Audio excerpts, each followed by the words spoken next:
विष्णुपादाय कृष्णपृष्ठाय भूतले श्रीमते राधा गोविंद गोस्वामीति नामिने। नमस्ते प्रभुपाददेवं गौरवाणी प्रचारिणे निर्विशेष शून्यवादी ग्राम्यजननिस्तारिणे। नमो विष्णुपादाय कृष्णपृष्ठाय भूतले श्रीमते भक्तिवेदांत स्वामीति नामिने। नमस्ते सरस्वती देवी गौरवाणी प्रचारिणे निर्विशेष शून्यवादी पाश्चात्यादिशतारिणे। श्री चैतन्य मनोभीष्टं स्थापितं येन भूतले स्वयं रूपं कदा मह्यं ददाति स्वपदान्तिकम्।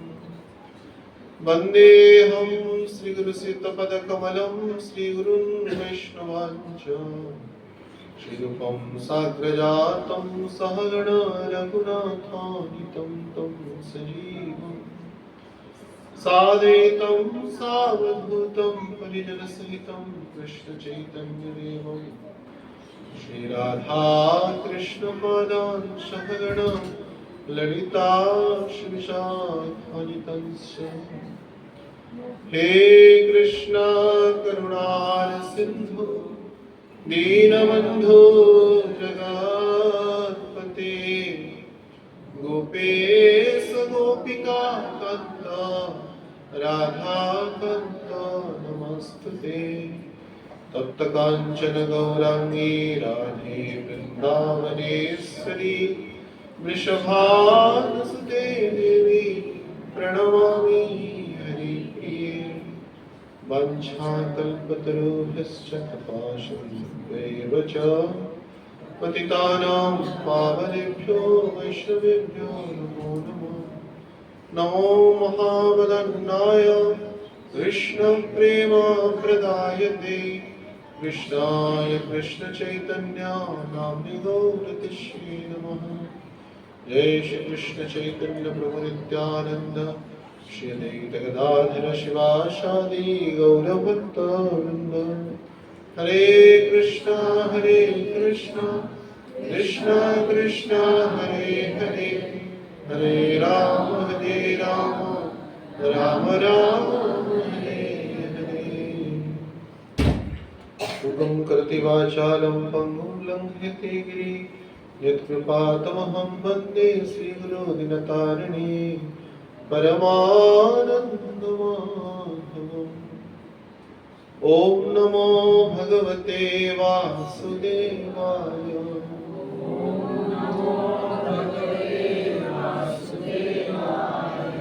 ॐ नमो भगवते वासुदेवाय।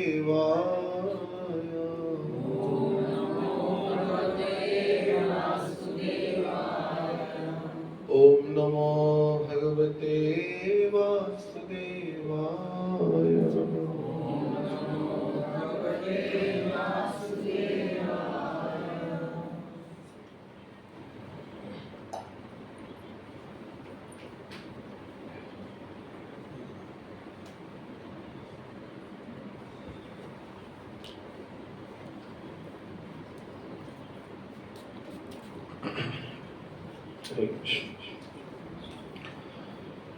श्री श्री राधा वेणुमाधव अष्ट सखी वृंद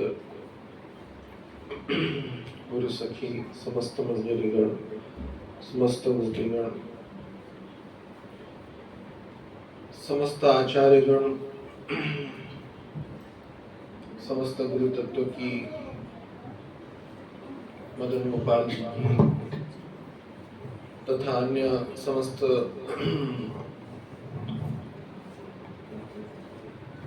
भक्तों की अनंत कृपा करुणा से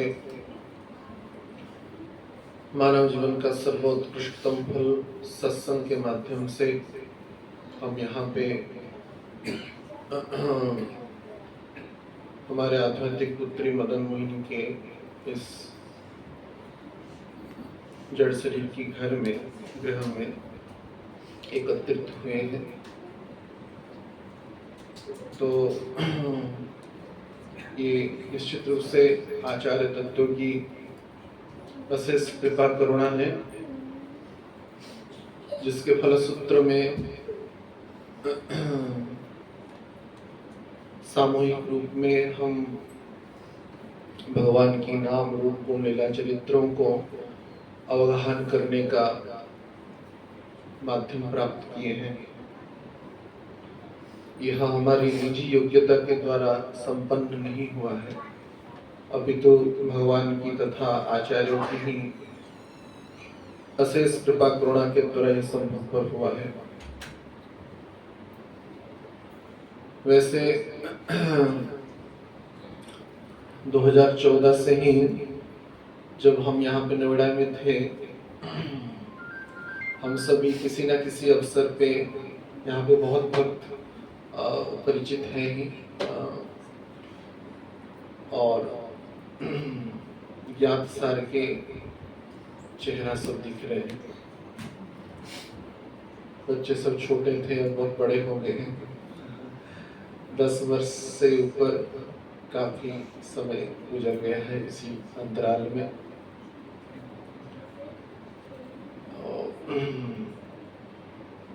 छोटे छोटे बालक बालिका थे, जो क्या नाम इसका, चैतन्य का जन्म ही नहीं हुआ था।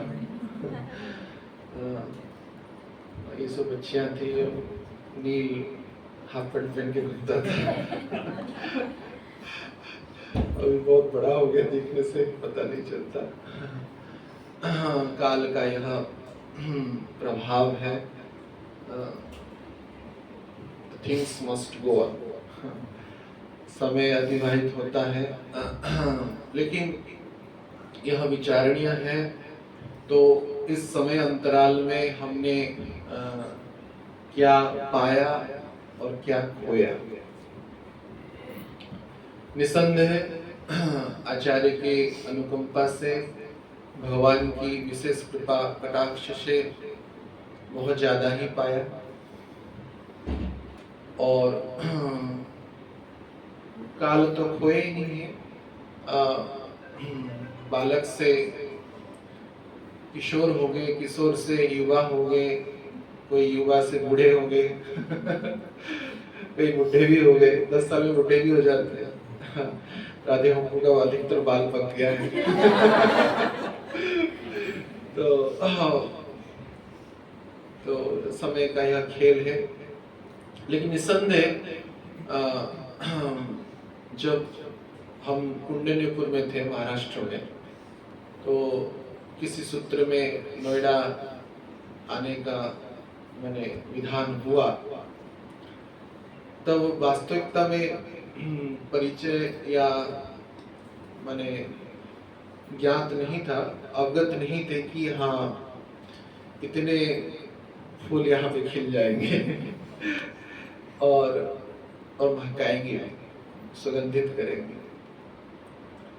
वन में कई पुष्प होते हैं जो माने सुगंधित भी होते हैं, लेकिन कई पुष्प कठिनाइयों को उत्पन्न करते हैं, कष्ट को प्रदान करते हैं, कंडुक अर्थात खुजली देते हैं। ऐसे भी पुष्प हैं, देखने में सुंदर, लेकिन स्पर्श से और अनुभव के योग विचार किया जाए तो बहुत कष्टप्रद है। तो हम सबको भगवान की अनुकंपा से, आचार्य की अनुकंपा से सुगंधित पुष्प होना है। गुणों के और अहंकार के आधार पे नहीं, गुरु आचार्यों के, भक्तों के, भगवान के, शास्त्रों के अधीन होकर के सुकुसुमित होना है। इस अवधियों में कोरोना का काल भी आया, कई अपने परिजनों को खोए, कालचक्र ऐसा था, सब भयभीत हो गए थे। प्रायतः भक्त जो थे, भक्त भी इसके प्रभाव में पड़े।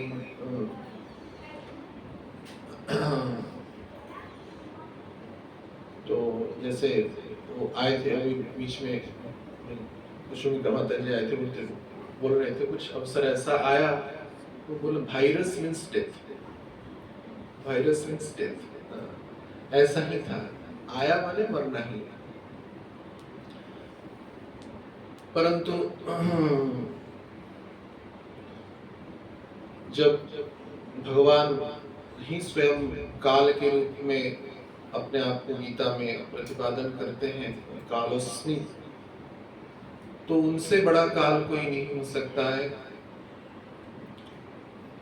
रखे राखे हरि यदि मारे के, मारे हरि यदि राखे के, हरि रक्षा करेंगे तो मारने के लिए कोई हो ही नहीं सकता। हम सब जब मैंने कोरोना काल में वृंदावन में था, भक्ति संघ विद्यावती इधर नोएडा में थे, तो विद्यावती को बोला गया कि कोरोना हो गया है। डर के मारे लोग मेडिकल में भी दिखाए नहीं, सीज हो जाएगा मंदिर।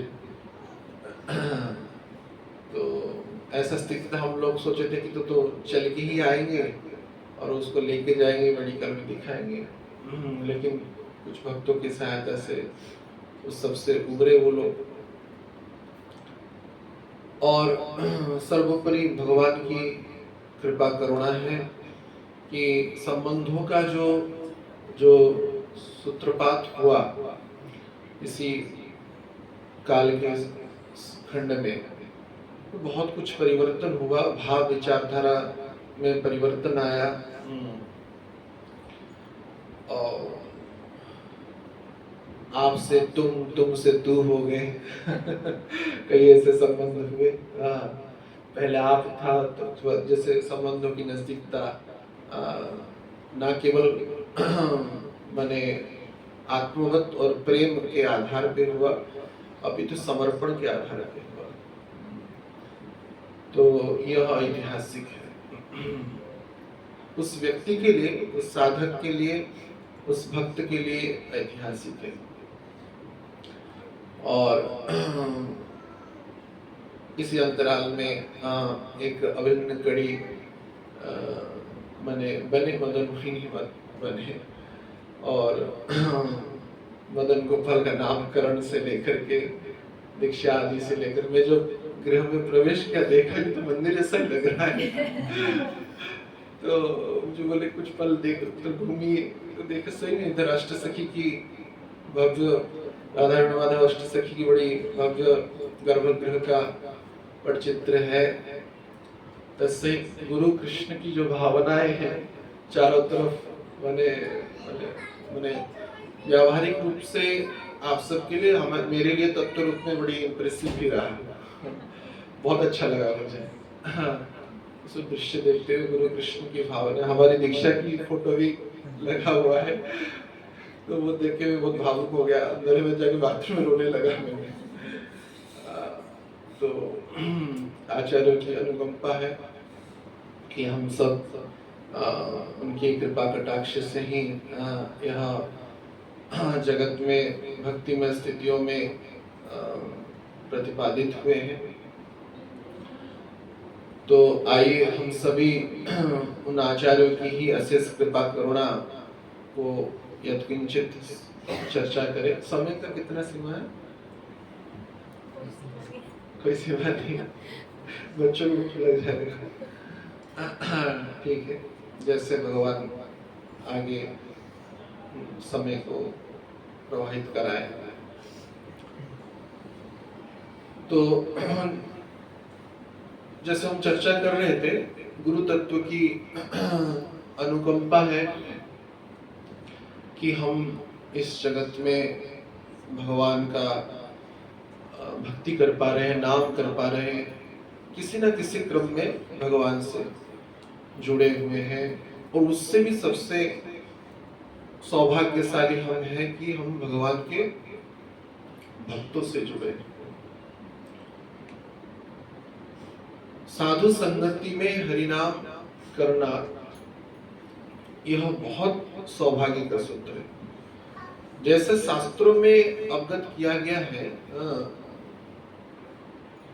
कि कृष्ण वर्णम दिशा कृष्णम संग पंगस्त पार्षदम यज्ञेन संकीर्तन प्रायी यन्ति सुमेधसा।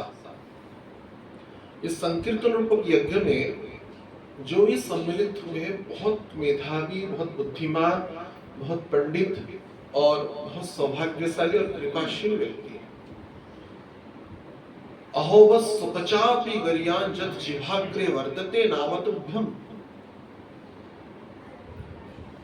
कुत्ता का मांस भोजन करने वाला भी कोई व्यक्ति चांडाल हो, उसकी अग्रभाग में भगवान का नाम पदार्पित होता है तो वो गरियान है, श्रेष्ठ है, महिमावान है। सम्यक रूप से, सामूहिक रूप से हम और शुद्ध भक्तों की अनुगत्यों में उनकी चरण छत्र छाया के क्रम में हम जो भगवान का नाम करते हैं या कुछ श्रवण करते हैं, किसी भी क्रम में आग्रह हो या ना हो, इच्छा हो या ना हो, रुचि हो या ना हो, वो अत्यधिक कृपाशील जीवात्माएं हैं। नहीं तो यह संभव पर नहीं हो पाता। योग्यता के आधार पे नहीं, कृपाओं के आधार पे यह संगठित होता है। जब सहजता से, सुलभता से प्राप्त हो जाता है, इसका बोधगम्य, इसका माने महत्वता, गंभीरता हम सबको अनुभव नहीं होता है। परंतु यह जब वह कड़ी आएगा, वह समय आएगा, वह कालखंड आएगा जब इसकी विशेषता को जान पाए।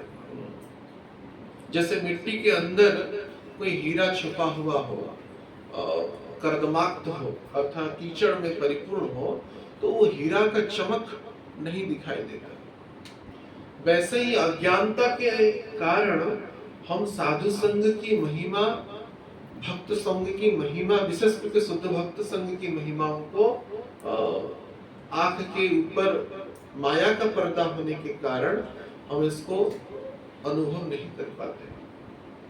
परंतु निसंदेह ही यह, इसकी जो प्रभाव है अतिशय दुर्लभ है। अर्थात संसार में इससे बड़ा और कोई विषय वस्तु, इससे बड़ा उपलब्धि, इससे बड़ा समय कुछ हो ही नहीं सकता, हो ही नहीं सकता। साधु संगे हरि नाम ए मात्र चार, साधु संगे हरि नाम ए मात्र चार, संसार जीनिते कोना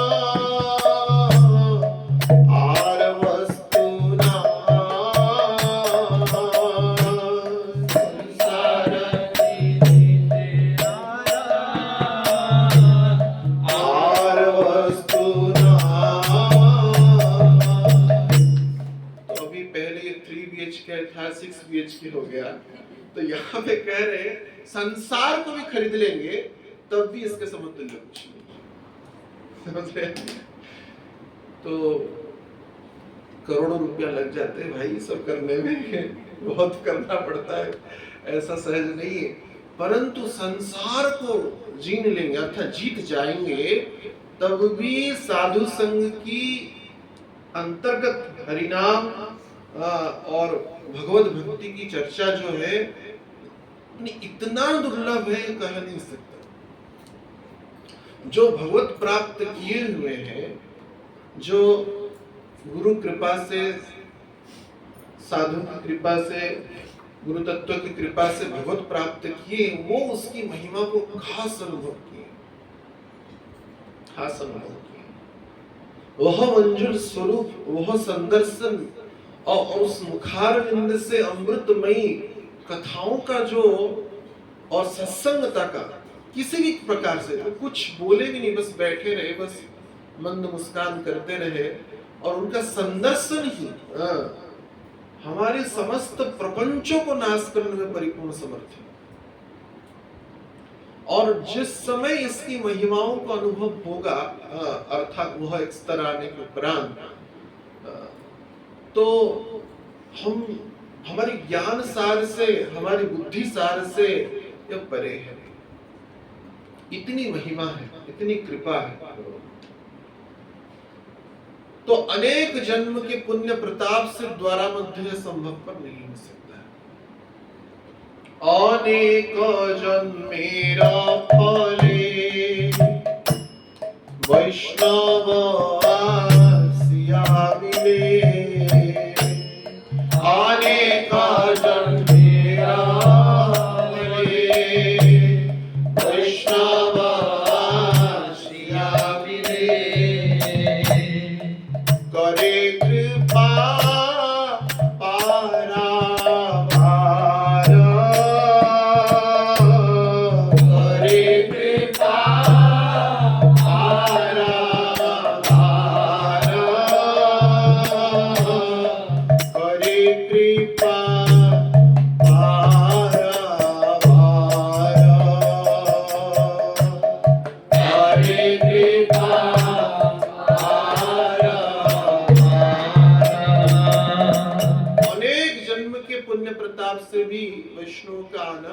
संभवपर नहीं है।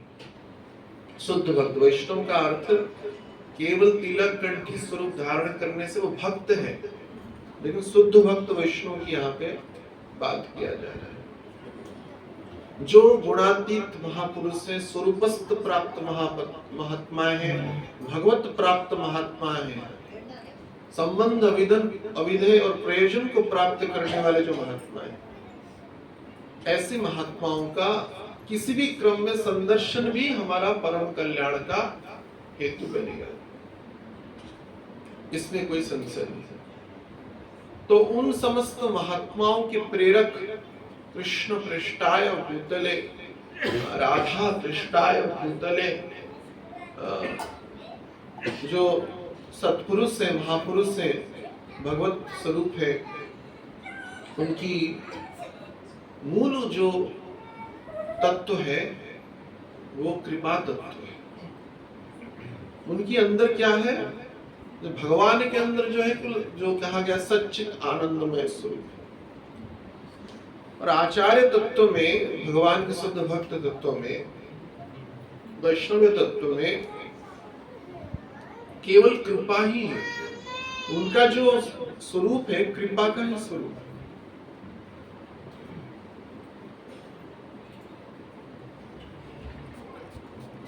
तो ऐसे कृपा की मूल भंडार स्वरूप जो है, उसकी प्रेरक, उसकी पृष्ठ तत्व, सार तत्व कौन है? श्रीमती राधा रानी। श्रीमती राधा करुणामयी कृपामयी मेरी दयामयी राधे। करुणामयी, एक कृपामयी। हम सब अनंत काल से भूले भटके, लुढ़कते बिगड़ते, अनंत जन्म अपनी भौतिक भोगों को भोग करने के क्रम में अनेक कष्ट ही पा रहे हैं। इस संसार में बालक से लेकर के युवावस्था तक तथा वृद्धावस्था तक, या जो भी व्यक्ति है, पुरुष हो महिला हो, कोई भी नहीं कह सकता कि मैं परिपूर्ण सुखी हूं। भौतिक सूत्रों, अर्थ के दृष्टिकोण में, सम्मान के दृष्टिकोण में, प्रतिष्ठा के दृष्टिकोण में, या अन्य कोई सांसारिक सुख सुविधाओं के क्रम में, जागतिक सुख सुविधाओं के क्रम में कोई हाथ उठाएगा, कह सकता है हाँ मैं परिपूर्ण सुखी, मैं कभी जीवन में दुखी हुआ ही नहीं। कोई कह सकता है, हाथ उठा सकता है? नहीं, ऐसा कोई भी व्यक्ति नहीं है। ये संसार ऐसा है, यहाँ पे भगवान भी आते हैं तो रोना पड़ता है उनको, भगवान भी आते हैं तो रोना पड़ता है। सीता जी को हरण हुआ, राम जी रोने लगे, वन में मृगों को, लताओं को, पताओं को, वृक्षों को पूछने लगे मेरी सीते कहाँ है। सबको यहाँ पे भगवान स्वयं कह रहे दुखालय अशाश्वतम, ये दुख का आलय है, यहाँ पे सुख नहीं हो सकता है। जो सुख का जो अनुभव हम करते हैं वो क्षणकाल के लिए, वो भी माया जनित है, वो वास्तविक सुख नहीं है, वो वास्तविक सुख नहीं। ये पंखा वो आनंद दे रहा है, ठंडा होगा तो कष्ट देता है। क्या है कि मूर्ख हो क्या, पंखा लगाए हो बोलेगा ठंडा में अगर कोई पंखा लगाएगा तो मूर्ख ही कहेगा। जो पंखा भी आपको सुख दे रहा है, आनंद दे रहा है, यत्किंचित सुख दे रहा है, वही काल के क्रम में कष्टप्रद हो जाएगा, वही कष्टप्रद हो जाएगा। अब नीचे फर्श पे चला भी नहीं जाएगा, ठंडा है ना। तो ये समय के क्रम में मात्रा स्पर्शास्तु कंतये शीतोष्ण सुख दुखदा आगम पायन अनिस्तस्य तंत्रिकस्य भारत। ये केवल सुख का मन स्पर्श युक्त विचार है, सुख और दुख, लाभ और हानि। तो ये सब जितने भी है क्षणकाल का माइक सुख है। वैसे ही आहार हो गया, निद्रा हो गया, भय हो गया, मैथुन हो गया। ये सब क्षण काल के लिए है। और इन सुखों को प्राप्त करने के लिए ही हमने अपने अनंत जीवनों को अतिबाहित कर दिया। और मूर्खता का यह विषय वस्तु अभी भी इसमें लगे हुए, अभी भी इसमें लगे हुए। तो ये बुद्धिमत्ता नहीं है। करभाजन मुनि कह रहे हैं कि ययन्ति सुमेधसा, जो इस संकीर्तन रूपक यज्ञ में भगवान के नाम रूप गुण लीला चरित्र रूपक यज्ञ में सम्मिलित होते हैं, वही वास्तविक बुद्धिमान है। और ये भी कृपा से प्राप्त होता है, योग्यता से प्राप्त नहीं होता है। तो इन कृपा के भंडार जो गुरु तत्व हैं, उन सब के गुरु तत्व आदि गुरु श्रीमती राधा रानी है। तो किसी भी संप्रदाय युक्त विचार हो, श्री तत्व के आधार पे ही भजन प्रतिष्ठित है। जैसे रामानुज संप्रदाय में भी लक्ष्मी नारायण युक्त उपासना है, रामानंदी परंपरा में भी सीताराम युक्त आराधना पद्धति है।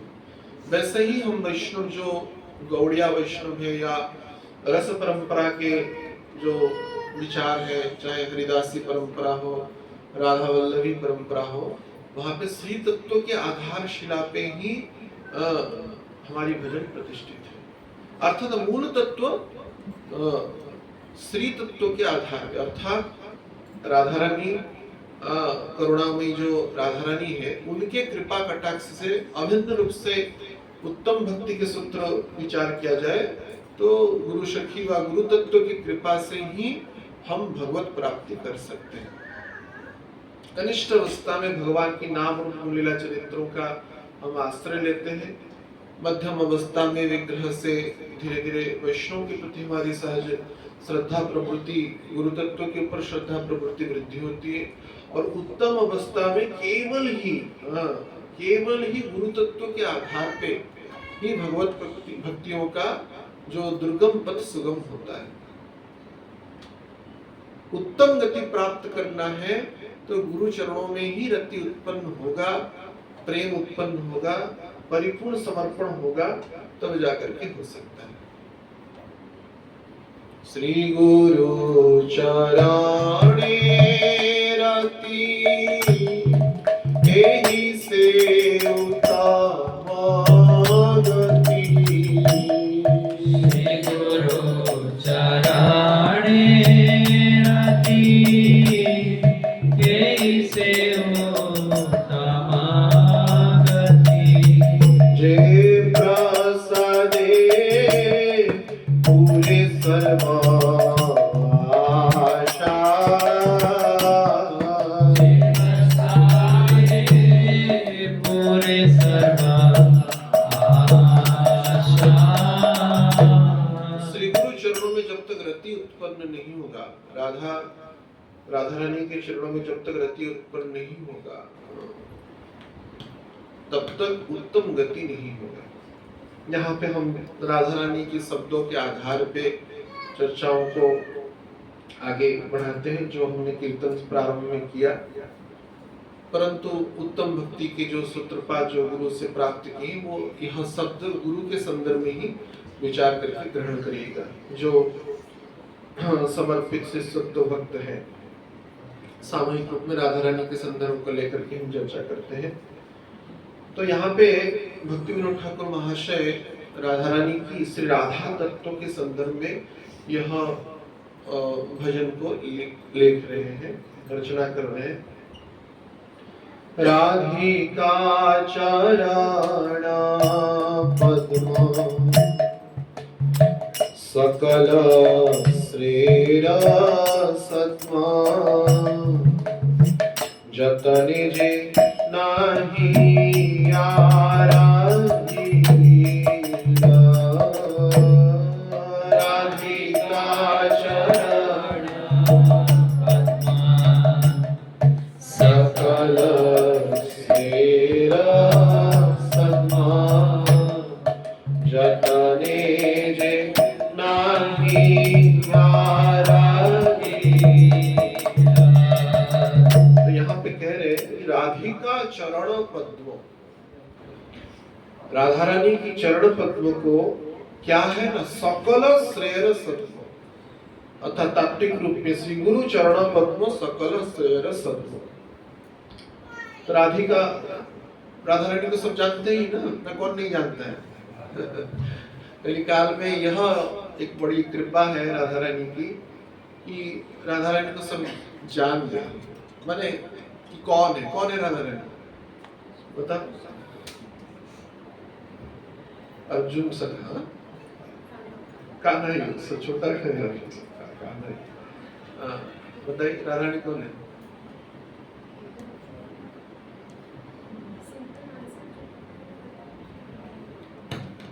कौन है?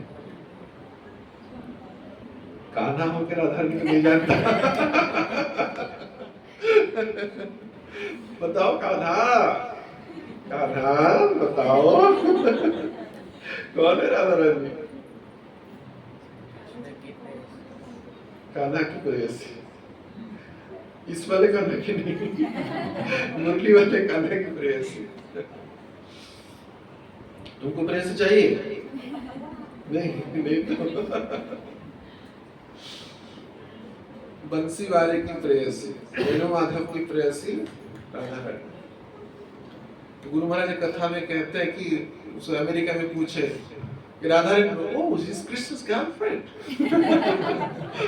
कृष्ण की गर्लफ्रेंड है, कृष्ण की गर्लफ्रेंड है। ओए लड़को बड़े हो गए, बताओ कौन है? माताएं बताइए। हाँ, अर्धांगिनी, हाँ ठीक है, लादिनी शक्ति, लादिनी शक्ति। राधा रानी शक्ति है तो इसी कारण कृष्ण शक्तिमान है। और मूलभूत रूप से ये राधा तत्व तो इतनी विशाल है, गुरु तत्व इतनी विशाल है, उसको पंक्तियों के द्वारा, वचनों के द्वारा, लेखनियों के द्वारा लिखा ना जा सकता है, ना सुना जा सकता है, ना पढ़ा जा सकता है, ना जाना जा सकता है। अगम्य तत्व है, अनंत तत्व है, परम तत्व है, तत्वों का तत्व है राधा तत्व। यत्किंचित आचार्यों के वचनों के द्वारा हम उनको समझ पाए। श्रील प्रभुपाद जी कहते हैं कि राधा रानी का और भगवान का जो संबंध है, कंजुगल रिलेशन, वो ऐसे नहीं समझा जा सकता है। भौतिक ज्ञान बुद्धियों के द्वारा, विचारों के द्वारा नहीं समझा जा सकता है। राधा राधा बोलना सबको भी अच्छा लग रहा है, बहुत अच्छी बात है, लगना ही चाहिए। परंतु राधा कौन है? प्रेम की वो पराकाष्ठा का परिसीमा को भी कोई अगर स्पर्श करना चाहता है तब भी नहीं कर सकता। राधा रानी की जो प्रेम की जो अगाध सिंधु है, गुरु तत्व की जो प्रेम की अगाध सिंधु है, बहुत अनंत है, अपार है। यहाँ पे आचार्य ठाकुर महाशय कह रहे हैं सकल श्रेय सत्व। हम अपने जीवन में अगर श्रेय लाना चाहते हैं, एक श्रेय है, एक प्रेय है। शास्त्रों में कहा गया एक श्रेय है, एक प्रेय है। जो अच्छा लगता है वो प्रेय है, जो अच्छा लगता है वो प्रेय है। लेकिन जो अच्छा लगता है वो अच्छा नहीं होता है। अच्छा जो लगता है वो अच्छा नहीं होता है वास्तविकता में। जैसे नीम कड़वा होता है, उपकारी है, लेकिन स्वादयुक्त अच्छा नहीं लगेगा। गुणकारी चीज कई बार अच्छा नहीं लगता है।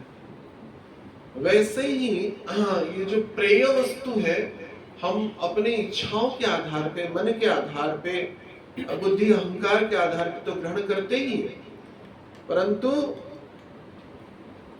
श्रेय को ग्रहण करना चाहिए। श्रेय के संदर्भ में शास्त्रों में बताया गया, और उसका भी जो सार है गुरु आचार्य इसके संदर्भ में बताते हैं।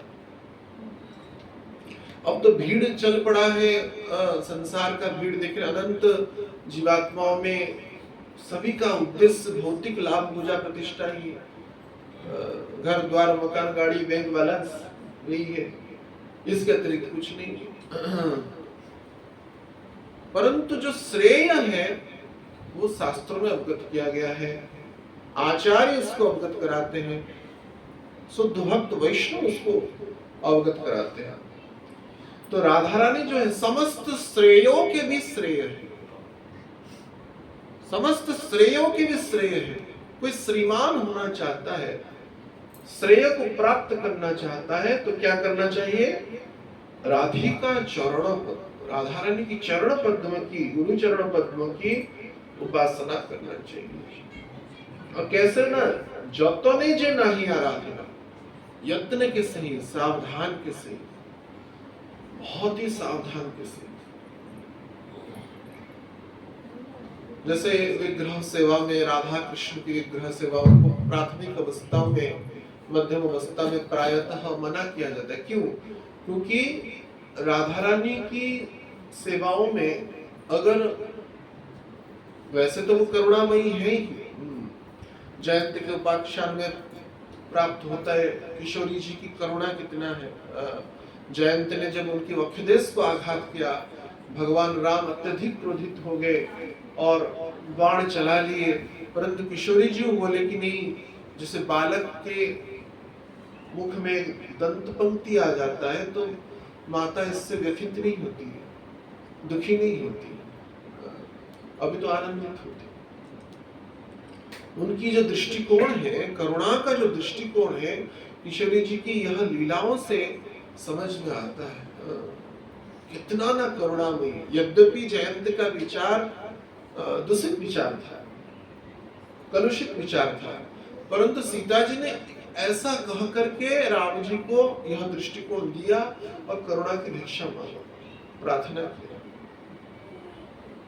तो वैसे राधा रानी तो ऐसी कृपामयी है कि असुर गोपियों को, राधा रानी को अपहरण करके ले लिया, तब पर भी भगवान के चरणों में उन्होंने यह कामना रखा, यह प्रार्थना की कि हम अपनी पवित्रता को रक्षा कर पाए, उस राक्षस के विरुद्ध में कोई पदक्षेप हो, ऐसी व्यक्तिगत उन्होंने कोई प्रार्थना नहीं किया। कैसा करुणा है। तो ऐसे ही राधा रानी के अभिन्न स्वरूप जो गुरु सखी गुरु तत्व स्वरूप है, हमने अनंत जीवनों से ही उनको बहुत कष्ट पीड़ा दिया, केवल पीड़ा ही पीड़ा दी, कष्ट ही कष्ट दिया। तब पर भी वे करुणा करके हमारे चित्त प्रवृत्ति को तो प्रवृत्त किए ही, और हमारी कल्याण के और हमारी परम उपादेय भगवत प्राप्ति के संदर्भ में ही उन्होंने विचार किया।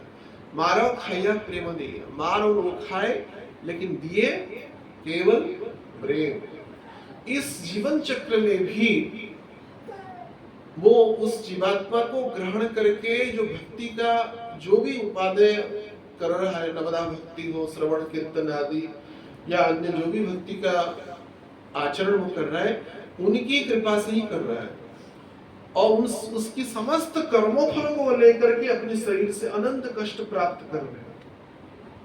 तब पर भी वे करुणा करके उसको ग्रहण कर रहे हैं और उसकी कल्याणार्थ ही विचार कर रहे हैं।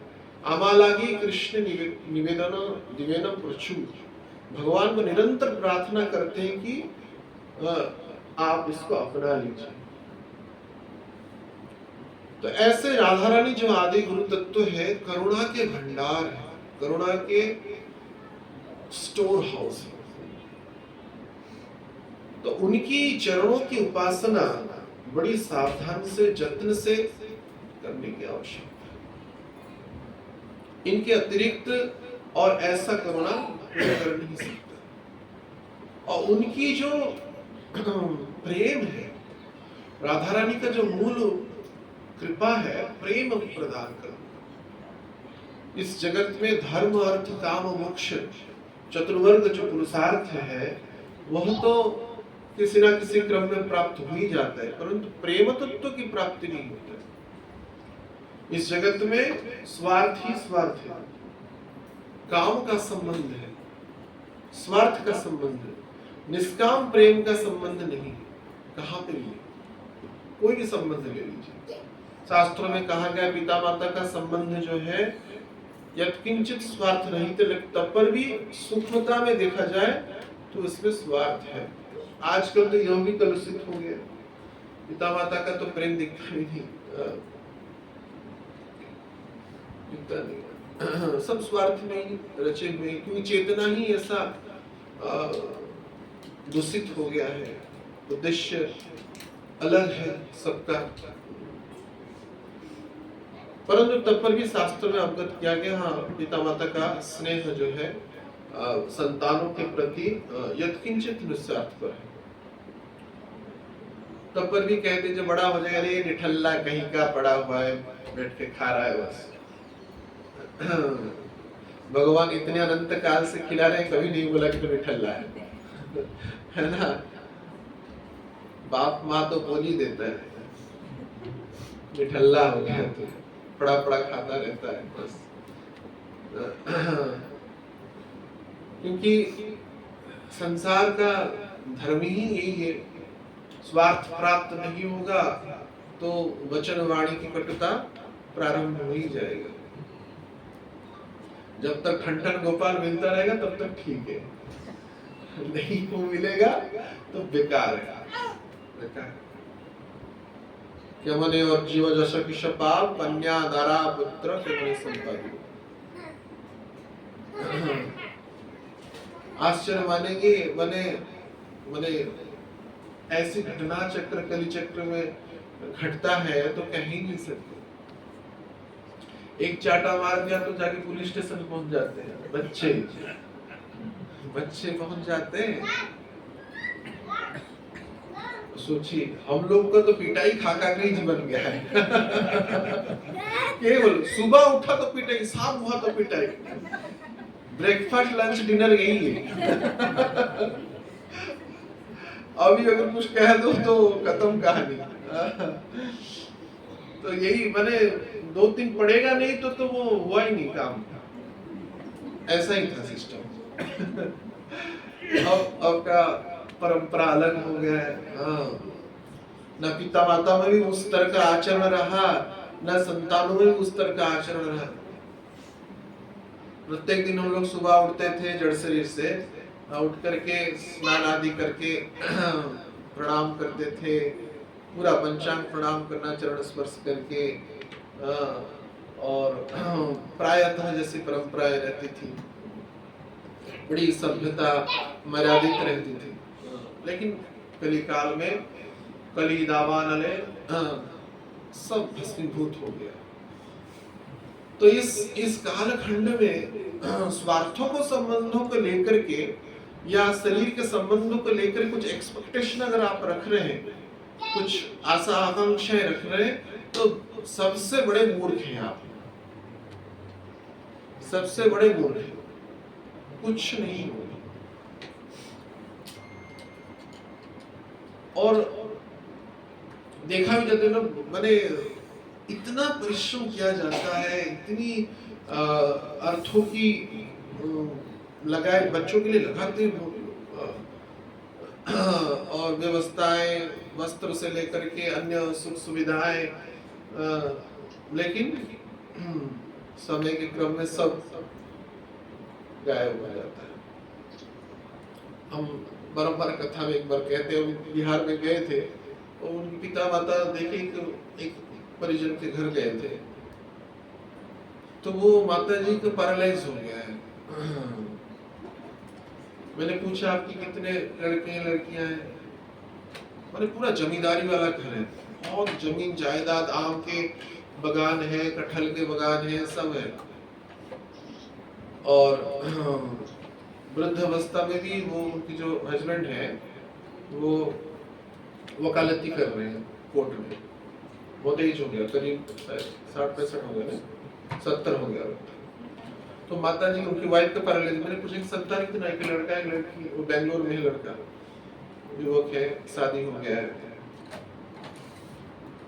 तो मैंने बोला कि लड़का देखने आता है? बिल्कुल देखने ही नहीं आता। मैंने मुझे पूछा बस ऐसे ही प्रेम से पूछा, कि अगर आपका बेटा का पैरालाइज हो जाता तो क्या आप यहाँ पे रह पाते? बोलते ही इतना रोने लगे, वो धधक धधक कर रोने लगे, संभाला नहीं गया, वो लुढ़क गए रोते रोते। अगर आपका बेटा को पैरालाइज हो जाता तो क्या आप यहाँ रुक पाते? और देखिए, लेकिन आप पैरालाइज होकर घसीटते हुए चल रहे हैं, जमीन पर रेंगते हुए चल रहे, बेटा अपने मस्ती में। तो ये सही है गलत है ये सब चर्चा करने का और समय नहीं है, ऐसा होना ही होगा, यही समय चक्र चल रहा है। तो इसलिए हम जो यही कहेंगे, जो अपनी अनुभूति के सूत्रों में, क्योंकि हम तो भारतवर्ष में कथाओं में जगह जगह में घूमे, सब जगह पे यही स्थिति है, सब जगह पे यही समस्या है। अपने कर्तव्य के दृष्टिकोण में जो अपने संतानों के लिए कर रहे हैं वो करना चाहिए, लेकिन डेडिकेट मत हो जाएगा उनके लिए, उनके जीवन को संभालने के लिए पूरा समर्पित मत हो जाएगा। समय के क्रम में उस समस्त दायित्वों से निवृत्त होकर के गुरु कृष्ण के अनुगत्य भजन मार्ग में आगे बढ़ जाना चाहिए। नहीं तो लाभ ना होइला किछु घटिला जंजाल, कुछ भी लाभ नहीं होगा। तो इसलिए हम सब जितना संभव पर हो सके भगवान की भक्ति में, नाम रूप गुणलीला चरित्रों में वैष्णव का आश्रय लेते हुए, शुद्ध भक्तों का आश्रय लेते हुए इस दुर्लभ मनुष्य जीवन को सार्थक करने के प्रयास में लग जाना चाहिए। करुणामयी कृपामयी राधा रानी करुणा करने के लिए गुरु तत्वों को हमारे जीवन में प्रेरित किए हैं, भेजे हैं। तो उनकी अनुगत्य में हम भजनशील होकर के भगवत प्राप्ति की मार्ग में अग्रसर होना चाहिए। तो ऐसे जो राधा रानी है वो देती क्या है? चतुर्थ पुरुषार्थ, जो जैसे कहा उसकी चर्चा, इसके धर्म अर्थ काम में नहीं फंसना चाहिए, या मोक्ष को भी वैष्णव लोग ग्रहण नहीं करते नहीं। प्रेम तत्व, प्रेम ही शांति को प्राप्त कराता है, और ये प्रेममयी है, प्रेमेश्वरी है, प्रेम की ईश्वरी है, प्रेम को प्रदान करने गुरु तत्व राधा रानी जो है प्रेम प्रदाता है। तो हम सबको प्रेम प्राप्त करने के मार्ग में अग्रसर होना चाहिए। वो केवल उनकी चरणों की ही कृपा कटाक्ष से हो सकता है। ऐसे जो राधा रानी है भगवान की प्रेयसी है, लाधिनी शक्ति है, और प्रेम गुरु है, प्रेम के गुरु है। जैसे हमने पूछा कि राधा रानी कौन है, तो भक्तों ने उत्तर दिया जो भी उनको अवगत है, परंतु भगवान कृष्ण क्या कह रहे, राधा रानी कौन है? वो कह रहे कि प्रेम की गुरु है। राधा रानी जो है हमारी प्रेम की गुरु है, उनके भी गुरु राधा रानी, भगवान के जो गुरु है वो राधा रानी है। राधिका माय प्रेम गुरु आमी शिष्य नटा, राधिका माय प्रेम गुरु आमी शिष्य नटा, सदा माय नाना नृत्य कराए उद्भाटा, नाना नृत्य कराए उद्भाटा। राधिका हमारे प्रेमो गुरु, प्रेम की गुरु है, प्रेम की गुरु है। ब्रज धाम में राधा रानी मुख्य अध्यापिका के रूप में प्रेम की पाठशाला खोले, प्रेम की पाठशाला। मेरो वृंदावन, हमारा वृंदावन, राधा रानी का वृंदावन, कृष्ण का वृंदावन, ये है क्या? प्रेम की नगरी है। ये इनका जो धाम है क्या? प्रेम धाम। राधा पदान्वित धाम वृंदावन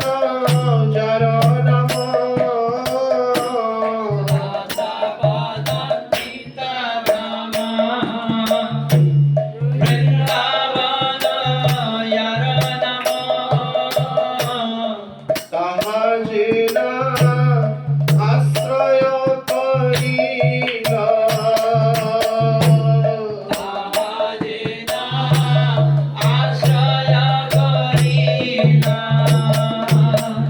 तो यहाँ पे कह रहे हैं सबको, भक्ति विनोद ठाकुर कह रहे हैं राधा पदांकित धामो, राधा रानी की चरणों के पद के अंकित जो धाम है, कौन है, क्या है, वृंदावनाचारण। ताहाना जेना आश्रय करी, जो इस धाम का आश्रय नहीं किया है, धाम पे अपना ठिकाना नहीं किया है। किस किस का फ्लैट है वृंदावन में, हाथ उठाओ। किस किस का घर है, उठाओ हाथ उठाओ, उठाओ उठाओ उठाओ, लज्जा क्या है। 3 जन एक एक ठिकाना की है। वो ठिकाना नहीं है। घर कर दिया इतना लाख में, बोला ठिकाना होगा, बेकार है वो ठिकाना। वो ठिकाना नहीं है। गुरु चरण का जो आश्रय लिया है, उस धामेश्वर के भक्तों का जो आश्रय लिया, वही असली ठिकाना है। यहाँ पे जो वृंदावनाचारा नामो और राधा पदांकित तो धामो, राधा रानी का पद अंकित हुआ है रुक्मिणी विहार की आपकी सोसाइटी में, फ्लैट में हुआ है। हाँ, गुरु का आगमन के कारण हुआ है, भौतिक दृष्टिकोण में नहीं। तो वो गुरु चरण जो आश्रय ही, वो राधा रानी के अभिन्न स्वरूप शुद्ध भक्तों चरणों का आश्रय ही हमारा ठिकाना है, वही ठिकाना है। जब प्रलय आया तब महाराज मनु ने क्या किए, नौका में बीजों को लिए, तो वो उनके संस्पर्श में जो आए वही सौभाग्यवान उस प्रलय चक्र से बच पाए, उस प्रलय चक्र से बच पाए। तो गुरु चरण कमल ही वृंदावन धाम, तीर्थम कुर्वन्ति तीर्थाणी। तो उस धाम का आश्रय का वास्तविक तत्व राधा रानी की अभिन्न स्वरूप गुरु पादाश्रय जो किया है, वास्तविक रूप में, नाम मात्र का नहीं, परिचय मात्र का नहीं, वास्तविकता के रूप में किया है। तहाना जेना आश्रय करिलो, जो और जो आश्रय नहीं किया है वो दुर्भाग्यशाली। बड़ू के तारों मुंडे वाले, उसके मुंडे में वज्रपात हो, उसके मस्तक में वज्रपात हो। तो इसलिए हम सौभाग्यशाली है कि ऐसे वृंदावनेश्वर वृंदावनेश्वरी राधा रानी का चरण रूपक अंकित जो धाम है, वृंदावन धाम। इस जगत में वृंदावन महिमामृत ग्रंथ की भी चर्चा होगा तो उसको भी करेंगे। इतनी महिमा है कि कहा गया है कि चाहे माने इसकी महिमा इतनी माने स्तरों में, मैं वेश्या संग भी करूं लेकिन वृंदावन धाम ना छोड़ूं, ऐसा कर, इतनी महिमा है। इसका अर्थ नहीं कि ऐसा करना चाहिए। हरि बोल, नाम करो।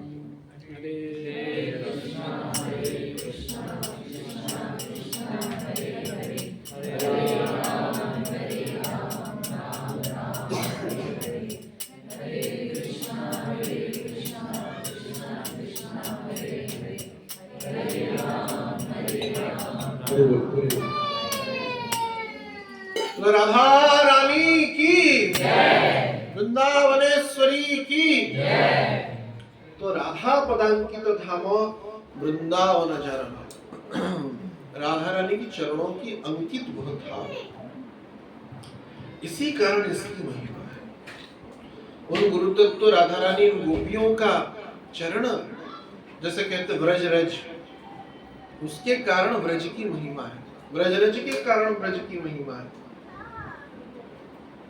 और भगवान तथा गोपियां, भगवान के शुद्ध भक्त अब तक वहां पे लीला विलास कर रहे हैं। वृंदावनम परित्यज्यम पादम एकं गच्छति। इसलिए सत्पुरुषों को, बुद्धिमान व्यक्तियों को यथाशीघ्र ऐसे वृंदावन धाम का आश्रय लेना चाहिए।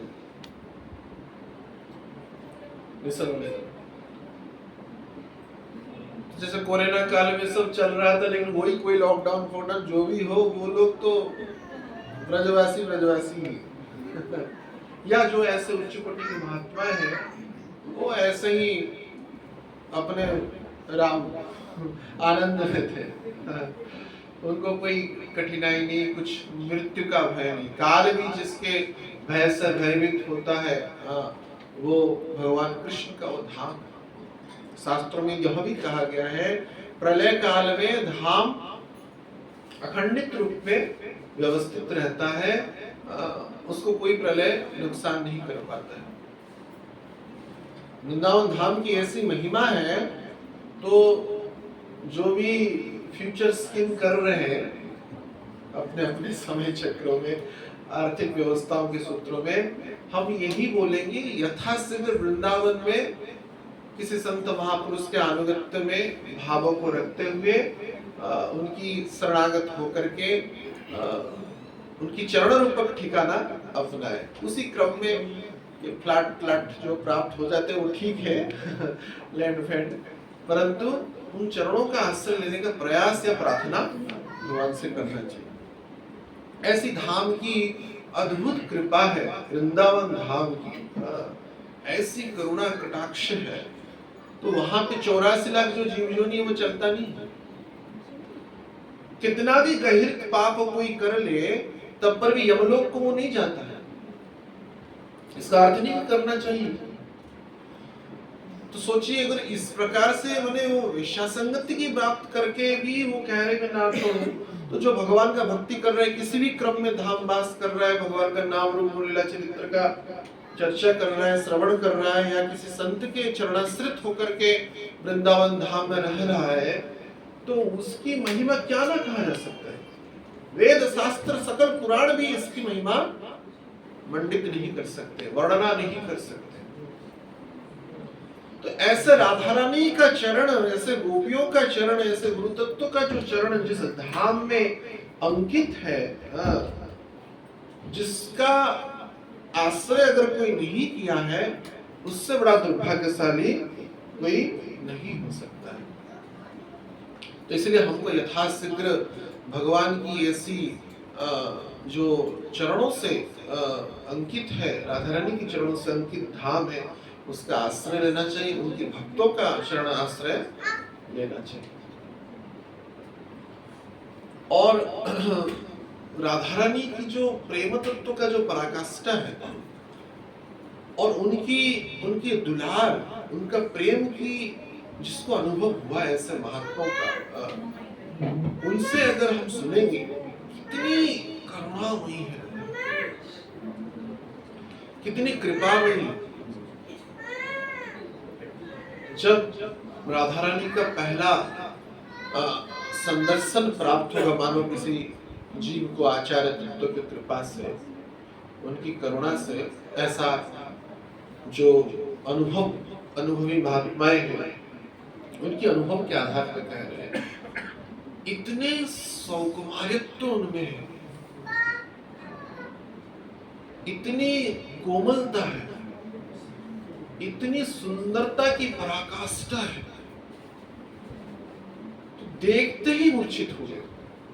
मैंने वो चक्षु दिव्य चक्षु प्राप्त होने के उपरांत भी, वो इंद्रियातीत शरीर प्राप्त होने के उपरांत भी उनका सौंदर्य की जो रूप राशि है, उनकी करुणा का जो रूप राशि है, उसको सहन नहीं होता। एक बार देखेंगे, जो पहली बार जीव को दर्शन होता है राधा रानी का, दर्शन मात्र से मूर्छित हो जाते हैं। पुनः अपने दुलार भरी, प्रेम भरी अपनी वरद हस्त को राधा रानी उस भक्त के, जीव के मस्तक पर जब प्रेममय भाव से सहलाते, पुनः उनकी अमृतमयी स्पर्श प्राप्त करके पुनः सजीवित होता है। पुनः करुणामयी वो दृश्य को देखते हुए पुनः वो सौंदर्यमयी भंडार को संदर्शन करने पुनः मूर्छित हो जाता है। ऐसा अनंत बार होता है, अनंत बार। काल थम जाता है। यह व्यक्तिगत उन महात्माओं की अनुभूति है। और ऐसे करुणा की भंडार को ऐसे कृपा की जो सागर को हम छोड़ करके संसार की दुर्गंध में, जटिलता में, कुटिलता में फंसे हुए हैं। कितना दुख की बात है। प्रेम का अर्थ क्या है उनकी संदर्शन से, उनकी संबंधों से तथा उनकी प्रेम से ही समझा जा सकता है। नहीं तो प्रेम क्या है, कोई अव्यक्त शब्द है, ये अव्यक्त शब्द है। प्रेम जो जिनके पास प्रेम है वही प्रेम को अनुभव करा सकते हैं और दृष्टि दे सकते हैं। ऐसे राधा रानी की चरणों का, गुरु तत्व की चरणों का हमको यथाशीघ्र उनकी कृपा कटाक्ष से आश्रय लेना चाहिए। राधिका भाव गंभीर चित्त जीवा महाधीर गुण संग ना कैल जीवन। उन गंभीर स्वरूपा श्री राधा रानी की जो महाधीर है, जीवों में जो स्वभाव है क्या, अधीरता है, स्थिरता नहीं है। देखिए ना बच्चे कैसे आवाज कर रहे हैं, जीवों में अधीरता है।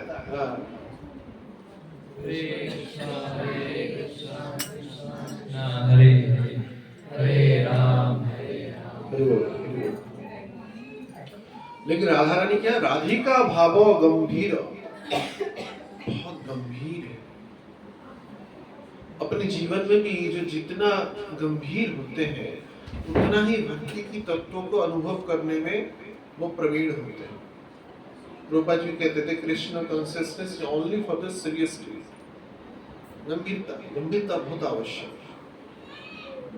मन की चंचलता ऐसा है, चंचल ही मनः कृष्ण प्रमाथि बलवतम तस्याहं निग्रह मन्ये वायोरिव सुदुष्करम। मन बड़ा चंचल है, दुष्ट है, उसको शासन करना चाहिए। सबसे बड़ा समस्या मन का है, अधीरता।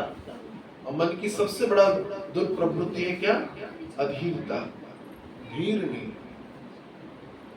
मन भागता है, उसे कथा में बैठे लेकिन मन क्या क्या सोचता है, कब प्रसाद मिलेगा, कब समय जाएगा, कब बाबा जी बंद करेंगे, कब प्रसाद का पिटारा खुलेगा। तो पद्म पुराण में कहा भी गया, अलग अलग प्रकार के श्रोता होते हैं, भरुंड आदि आदि श्रेणी के भी श्रोता होते हैं। तो मन चंचल, मन भगाता है, कभी आहार में, कभी निद्रा में। और कथा के बीच में देखा जाएगा, हम गुरु महाराज तो कथा देखे कथाओं में बड़ा सोना होता है, मतलब खराटे भी चलता है। कई बार खराटे चल जाता है। और पूछे, अरे जीवन भर इधर उधर भागते रहे, इधर आके कथा में सुन, महाराज बड़ा शांति लगता है। जब जंजाल है संसार में, इधर बड़ा शांति लगता है, सो जाते हैं और क्या। तब बोले चलो ठीक है, जहाज में चाहे जगा हुआ है चाहे सोया हुआ है, नाविक तो पार लगा ही देगा। नाविक तो पार लगा ही देगा। हाँ, लेकिन जो धीर गंभीर होकर के विनित भाव से कथा सुनते, वो श्रोता नंबर 1 सुनने के श्रोता है। जैसे हनुमान जी, हनुमान जी कैसे कथा सुनते हैं। हाँ, जैसे बताया गया है कि करबद्ध अवस्था में बैठते हैं,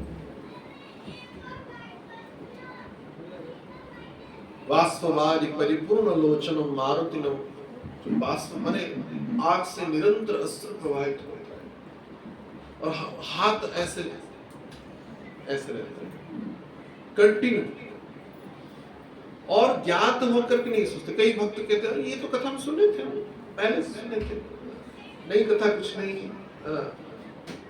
लेकिन अज्ञ बन करके कथा सुनने का प्रयास करना चाहिए। विज्ञ बनेंगे, कथा सुनेंगे तो प्रभावशाली नहीं होगा। अज्ञ बनेंगे, चार कुमार सब ज्ञान के भंडार है, पुराणों के भंडार है, वो जब कथा करते हैं एक कुमार बैठते तो 3 कुमार बैठ जाते नीचे। तो अज्ञा बन करके कथा सुनी, विद्या बन, जबकि समस्त शास्त्र उनके मुखारविंद से प्राप्त हुआ। अनंत भगवान भी उनकी कथाओं को श्रवण करते हैं, नारद आदि ऋषियां उनकी कथाओं को श्रवण करते हैं, अज्ञ बन करके सुनते, विज्ञ बन के। तो अधीरता एक जीवन का बड़ी समस्या है, धीरता नहीं है। और राधा रानी जो है महाधीर है, महाधीर। भक्तों की यह लक्षण है धीरता। तो उनकी कृपा से ही हमारे अंदर भी धीरता तथा गंभीरता भी प्राप्त होगा।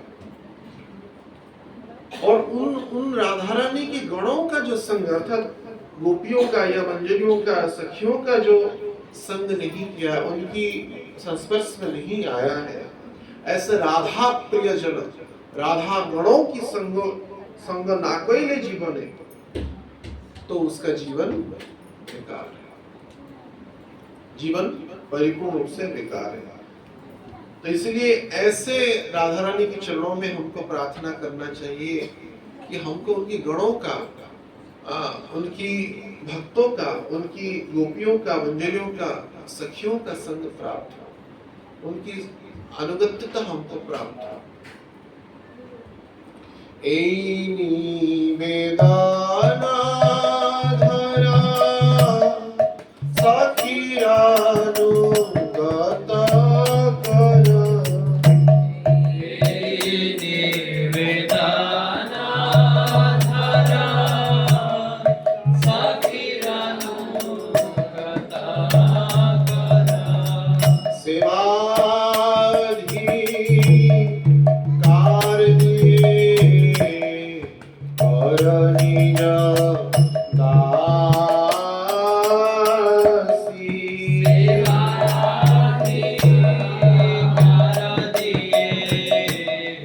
करणी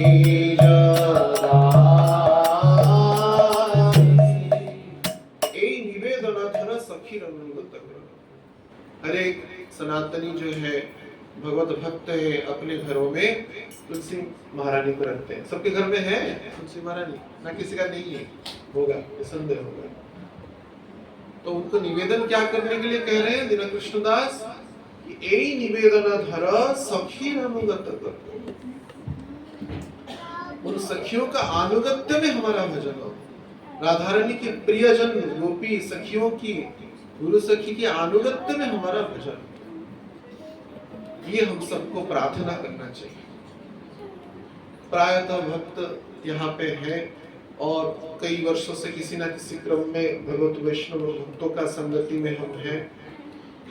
घर में तुलसी जी है, निसंदेह ठाकुर जी के पटचित्र स्वरूप आदि होंगे।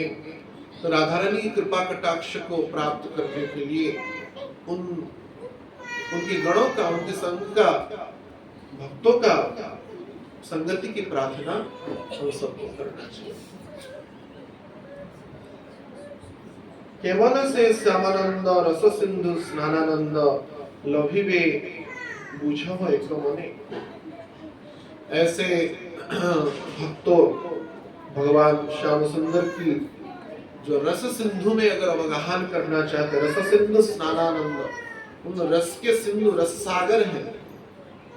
आम तो खाए होंगे ना, आम रसीला होता है, तब पर भी उसमें गुठली है। लेकिन भगवान और राधा रानी जो है रस के सागर है, रासेश्वरी है, रसेश्वरी है, रस सागर है। अब इस काल में हम सबको भगवत प्राप्ति नहीं हुआ, इसलिए माया में जा रहा है। लेकिन एक बार भगवत प्राप्ति की राह में हम चल पड़ेंगे, वो इतनी रस के सागर है, रस में अवगाहन करते ही रहेंगे। और ये आम रस को खाते खाते तो पेट भर जाता है, वो पेट भरेगा ही नहीं। निरंतर वो सुख प्राप्त होता रहेगा, निरंतर वो आनंद का सिंधु में हम अवगाहन करते रहेंगे। तो इसलिए जो बुद्धिमान है, जो सौभाग्यशाली है, कृपाशील है, यत्किंचित स्तरों में किसी ना किसी क्रम में इसी की प्रार्थना करना चाहिए।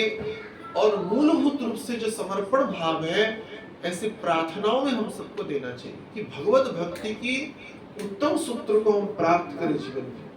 अनंत जीवन ऐसे ही व्यर्थ चला गया राधा रानी के बिना, राधा रानी के गणों के बिना, सखियों के बिना, वृंदावन धाम के बिना।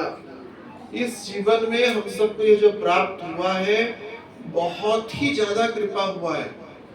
तो एक बार प्राप्त होने के बाद पकड़ के रहना चाहिए। करुणा नहिले कंदिया कंदिया प्राणना रखियो, छोड़ना नहीं चाहिए, किसी भी सूत्र में नहीं छोड़ना चाहिए।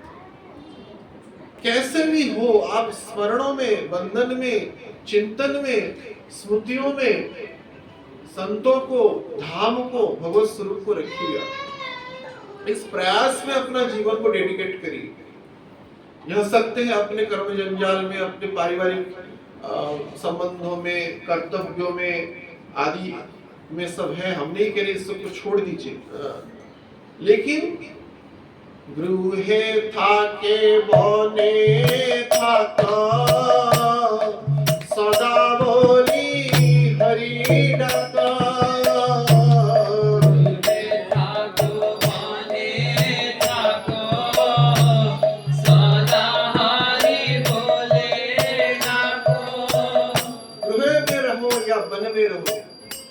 घर में है लेकिन हरि को पुकारिए। कली काल में विशेष करके राधा रानी के नाम या हरे कृष्ण महामंत्र लीजिए या राधा नाम लीजिए, भगवत नामों का आश्रय लेते हुए, भगवत संतों का आश्रय लेते हुए, भक्तों का धाम का आश्रय लेते हुए हम सबको इस जीवन की मानविकता का मूल्यबोधों को वास्तविक रूप में समझने की आवश्यकता है। तत्सही सर्व महत्वपूर्ण यह है हम अपने संतानों को भी उस मार्ग में अग्रसर कराए और उसमें लाभ ही लाभ होगा, कोई क्षति नहीं होगा। ऐसे तो अनेक प्रमाण हैं ही, हम अपने जीवन में खुद इसको अनुभूति किए। भगवत भक्ति का, गुरु आश्रय का आश्रय लेने के कारण मेटेरियलिस्टिक लेवल में भी जो प्रगति हुआ, एक ही कारण है, गुरु और भगवान का शरणागति के कारण। तब हम कभी मिसगाइड नहीं हुए, हमेशा ही परीक्षा में उत्तीर्ण रहे, टॉपर ही रहे, परीक्षा में से लेकर के अपनी सांसारिक जो जीवन चक्रों में भी हम सक्सेस हुए। नहीं तो जो काल चक्र जैसा चल रहा था, तो निसंदेह दुष्मार्ग में जाने की बहुत ज्यादा संभावना थी। संगति का ही असर है, विशेष करके 30 साल से विशेष करके जो भारतीय परंपराओं की जो मर्यादा जो तार तार हो रहा है, तो आधुनिकता बहुत आ गया, शिक्षागत स्तरों में से लेकर के सुख सुविधाओं के स्तरों में लेकर के ये सब बहुत कुछ ज्यादा हो गया। इसी कारण जो मर्यादित जीवन है वो सब भूल करके अन्य राह पे चल पड़े ही लोग। अगर ये ना होता, भगवत भक्ति का आश्रय ना होता, तो निसंदेह अधिकतर संभावना है कि कुमार्ग में व्यक्ति जाएगा ही जाएगा, इसमें कोई संशय नहीं। इसलिए सावधान, जो अपने संतानों को भगवत भक्ति के राह पे नहीं भेज रहे हैं, आगे चल करके बहुत कष्ट का कारण होगा। इसलिए हम अपने संतानों को भी, अपने जो पीढ़ी है उस सबको ही भगवत भक्ति के राह पे, राधा आश्रय में, धाम आश्रय में, संत आश्रय में, कुछ नहीं तो सर्वसुलभ भगवान का नाम है, उनके आश्रय में हम सबको अग्रसर कराना चाहिए। और भगवत भक्ति की जो सूत्र है इतना आनंदमय है, अनुभवमय है, कल्याणमय है, वो कहा नहीं जा सकता। वो अनुभव के ही विषय उसमें, जो उसको प्राप्त किए हैं वही उसका अनुभव किए। तो इसलिए राधा रानी की कृपा कटाक्ष यह है, विशेष करके हम यह भी संतों के चर्चाओं के क्रम में यह कहें, अब जो समय चक्र एक आने वाला है, कुछ ही कालखंड में बहुत ही विपत्तिजनक समय आने वाला है। यद्यपि इसको टालने का प्रयास भी संत महात्माएं कर रहे हैं भगवान की प्रार्थनाओं के क्रम में, परंतु आने की ज्यादा संभावना है। ऐसी व्यतिक्रमता आएगा, ऐसी व्यभिचारिता आएगा, ऐसे उत्पात मचेगा, भगवत भक्ति करने का अवसर ही नहीं मिलेगा। संसार में इतना विपत्ति छा जाएगा, कलह छा जाएगा, इतना खून बहेंगे यहाँ पे। स्पष्ट याद रखिएगा ये वाणी, कुछ ही कालखंड में होने वाला है, कुछ ही कालखंड में होने वाला है। ये परिपूर्ण भविष्यवाणी। तो आप करेंगे क्या? आप क्या नौकरी करेंगे, चाकरी करेंगे? पढ़ाई करके आएगा तो एआई सब तो सब छीन लिया आपका और क्या क्या निकलेगा ठिकाना नहीं। हाँ, सबको छटाई चलेगा, वो कहेगा वैसे नहीं काम करेगा, आप और क्या काम करेंगे? या टेक्नोलॉजी काम करेगा। ये तो एक विपत्ति अलग है। उसके बाद भी उत्पाती तत्वों का इतना उत्पात होगा, व्यभिचारी इतना बढ़ जाएगा, दुराचारिता इतना बढ़ जाएगा, युद्ध आदियों की तो स्थिति आप देख ही रहे।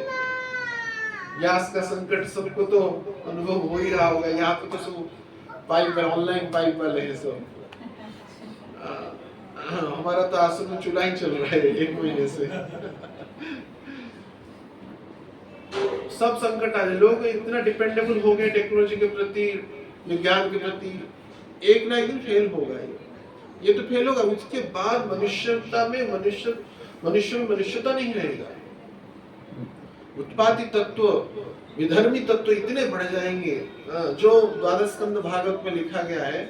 ऐसी एक जैसे धर्म की ध्वजा एक ऊपर स्थिति में आने के बाद एक समय आता है वो डाउनफॉल होता है। माने सब धर्म कभी नष्ट नहीं होता है, परंतु उसकी प्रभाव क्षीण होता है। पुनः साधु आएंगे, पुनः उसको विस्तारित करेंगे, लेकिन अभी बढ़ा हुआ स्थिति है। इसमें जो बुद्धिमान व्यक्ति इसका आश्रय लेकर के भगवत धाम की ओर प्रयाण करे या भगवत भक्ति के आश्रय ले, वही इस कलिकाल के खंड में जीवित हो सके। जीव ही नहीं पाएंगे, स्पष्ट मृत्यु होगा सबका, भयंकर मृत्यु होगा। इतना विपत्ति वाला समय आने वाला है। तो इसलिए जो बुद्धिमान है, भगवत भक्ति का, नाम रूप लीला चरित्र का, धाम का, भगवत भक्तों का आश्रय लेते हुए जो है वही बच जाएंगे। मतलब मरना बड़ी बात नहीं है, लेकिन मरते समय वो चेतना को यम यम पापी सुनंत जंता कलेवरम, ये होना इतना आसान नहीं है। उनकी अनुकंपा का छत्र छाया का जो आश्रय नहीं लिए होंगे, उनका बड़ा ही दुर्गति होगा। तो इसलिए हम सबको बड़ी सावधानता से, जैसे यहाँ पे कहा गया, जौतने जे नारायण आराधना, यत्न के सहित, सावधानता के सहित, बुद्धिमता के सहित, कृपा के सहित उन राधा रानी का चरण का, उन भगवान का चरण का, भगवान के शुद्ध भक्तों का चरण का, धाम का आश्रय लेकर के अपनी जीवन की मानविक मुक्तता को वास्तविक अनुभव करना है। और तब तो आनंद ही आनंद है। प्यार करने वाले जीते हैं शान से, मरते ही शान से। जो प्रभु को प्रेम कर लेगा, जिएगा भी शान से, मरेगा भी शान से, नहीं तो बड़ा दुर्गति हो सकता है। तो भगवान से निसंदेह हम पुनः सब प्रार्थना करें कि ऐसी भगवान की चरण कमलों का, ऐसे राधा रानी की चरणों कमलों का, ऐसे राधा रानी के निज जनों की चरणों कमलों का हम सबको प्राप्त हो। अपनी योग्यता के आधार पे नहीं, कृपा के आधार पे प्राप्त हो। और प्राप्त होने के उपरांत और ज्यादा सावधानता की आवश्यकता है, क्योंकि अपराध एक ऐसा चीज है ना, अच्छे अच्छे लोगों को भी मतिभ्रमित कर देता है। व्यास पूजा के दिन मदन मोहिनी बोली कि मैंने कोई शिकायत का मौका नहीं दूंगी। वो होना ही चाहिए, भगवान से प्रार्थना है, हमारा आशीर्वाद है ऐसा ही हो, परंतु सावधान रहना पड़ेगा। प्रहलाद जैसे महापुरुष भी जब नारद मुनि की अज्ञात सार में प्रभु निष्ठा के क्रम में, भगवत भक्ति के निष्ठा के क्रम में अवज्ञा कर दिए, मतलब वो आए हुए थे प्रहलाद महाराज के यहाँ नारद मुनि, तो वो भगवान का अर्चन कर रहे थे। तो वो इतना बस बोले कि आप प्रार्थना करिएगा कि थोड़ा प्रतीक्षा करें, मैं बस अर्चन से, पूजा से निवृत्त होकर के उनकी चरण में पहुंचूंगा। नारद मुनि भी सोचे चलो बालक भगवान का भक्ति कर रहा है तो कोई बात नहीं, ऐसे ही प्रेम से मिलने के लिए आए थे, वो चले गए। इतनी में से उनका अपराध हो गया। तदीय आराधना सबसे महत्वपूर्ण है। षष्टि वर्ष सहस्राणि विष्णु लभते फलम प्राप्तते नाथ संशय वैष्णव सकृत वैष्णव सेवा प्राप्तते नाथ संशय। सकृत वैष्णव की सेवा से इतना 60,000 वर्ष में जो विष्णु की सेवा करने से जो पुण्य फल प्राप्त नहीं होता है, वो बिंदु भर सकृत वैष्णव सेवा किसी ना किसी क्रम में थोड़ा फूल भी डाल दिया तो उसका जीवन पुष्पमय हो जाता है। तो वो उसको समझ नहीं पाए, अपराध बन गया। इसलिए यहाँ यत्न के सहित हमको आराधना करना चाहिए।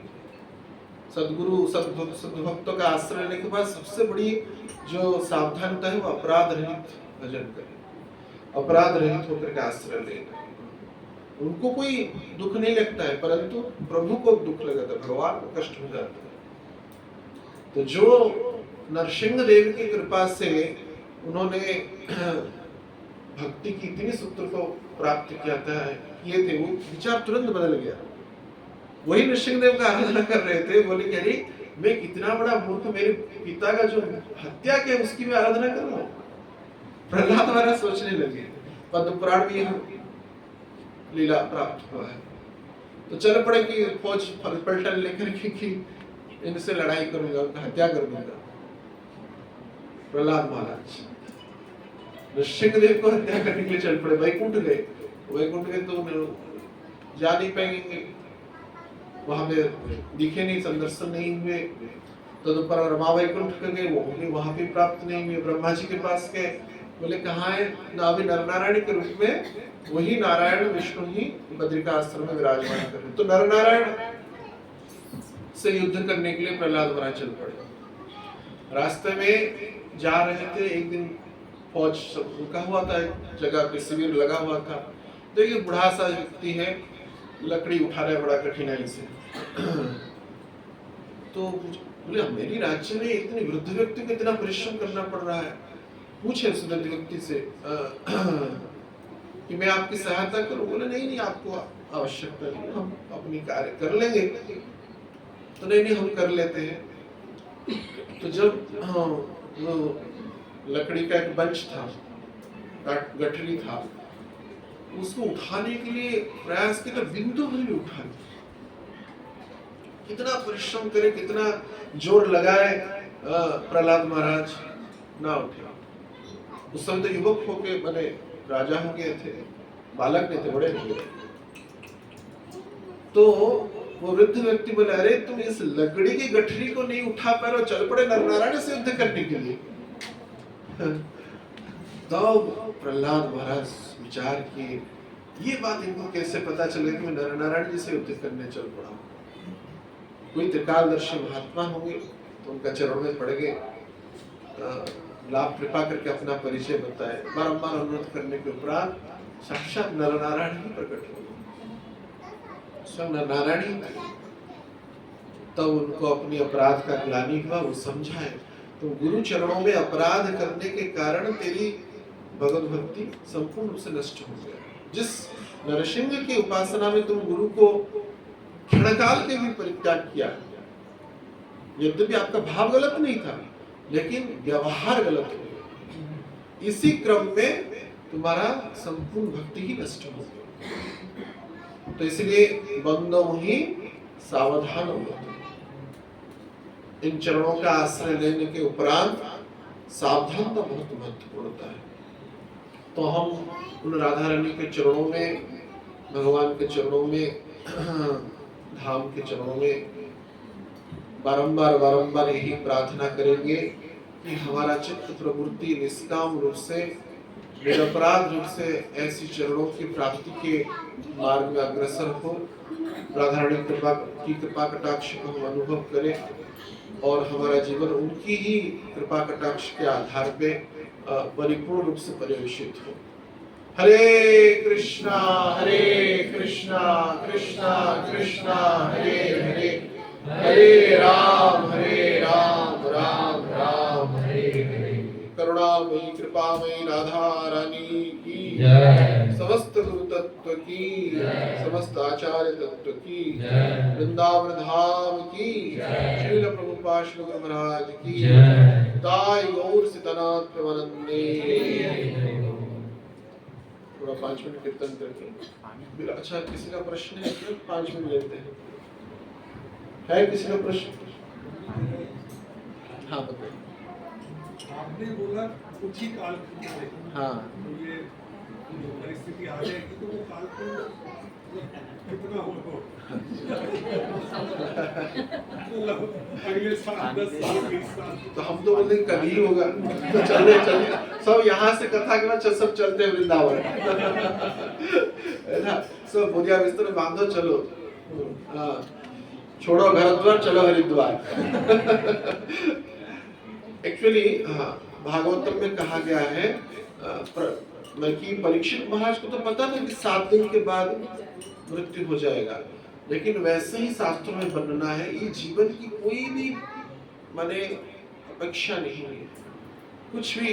लेकिन यह कहा गया है कुछ ग्रंथों के आधार पे, कुछ संतों की वाणियों के आधार पे कि 2025 से 32 की जो अवधि है इसी खंड में यह होने की बहुत संभावना है।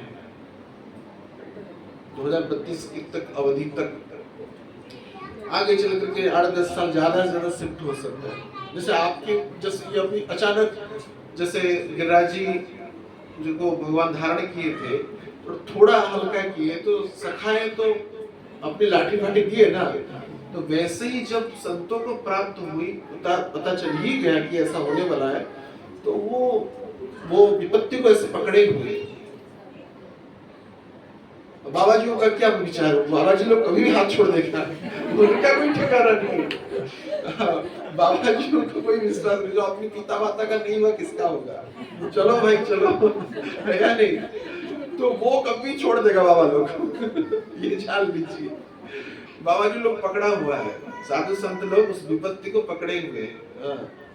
जब उनकी मूड होगा नहीं चलो भाई माला झोला लेके चलो पड़े इसको कि संसारी के चक्कर में हम क्यों पड़े, उनको तो ना मरने से डर है ना जीने से डर है।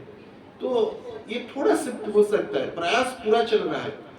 माने कॉन्फिडेंटल चीज हम बता रहे हैं, माने कोई माने हास्यास्पद बात नहीं है, वास्तविकता की बात है। ये हो सकता है, इसलिए इसी अवधियों में होने की बहुत ज्यादा ही संभावना है। शॉर्ट पीरियड में तो हो ही रहा है, युद्ध आदि से लेकर के अन्य संकट आदि जो भी है, तो इसी यह कालखंड है। ईरान मूड में, हाँ ईरान मूड में कोई सिर्फ कोई चला दे बंदूक, किसी के पास बंदूक है तो चला ही देगा ना। ऐसे आटम फाटम बम कोई 1-2 पटाखे फोड़ देगा, खत्म कहानी और क्या। है नहीं, 7-8 देशों के पास तो है ही नहीं। केवल यह विपत्ति नहीं, और भी गंभीर से गंभीर जो माने मारणास्त्र ना प्रस्तुत किया जा रहा है। माने ये तो हम सोचते हैं कि एटॉमिक बॉम्ब ही सबसे बड़ा बॉम्ब है, और भी भयंकर भयंकर अस्त्र शस्त्र आदि रिसर्च कर रहे हैं दुष्ट लोग, वो कभी भी फोड़ देंगे, कोई ठिकाना नहीं। तो इस सबसे पहले ही इस सबसे निपट जाए, जिस देश में जिस अवस्था में राधा रमण कहते रहे, भगवान का नाम लेते रहे, वही हमारे लिए कल्याणकारी है। समृताय कल्पते, अमृत का ही आस्वादन करने वाला। हाँ बताइए, पूछ रहे थे। दोस्त की परिभाषा क्या होती है? हाँ? दोस्त की परिभाषा। दोस्त